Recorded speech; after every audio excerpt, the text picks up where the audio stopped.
Bisan pa man sa krisis karon, waog tuo mga kapuso ang nag-hashtag spread kindness. Sama na lang niining managhigala nga may sakripisyo sa unsaman nga paagi aron lang makatabang. Imbis magsaulog nga sila lang sa kapistahan ni San Vicente Ferrer sa Sitio Ba sa Barangay Perilos, ila kining gipaambit sa mga frontliners sa Carcar City.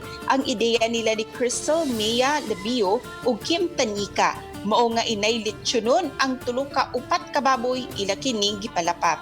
Giluto sa nagkalain-laing putahe sama sa humba ug uban pa.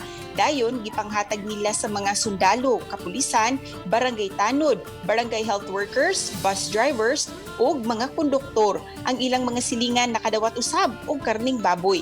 Alang kanila nga 24/7 ang pagbantay sa mga frontliners alang sa kaluwasan sa tanan. Busa ngayon lang gayon usab sila nga suportahan.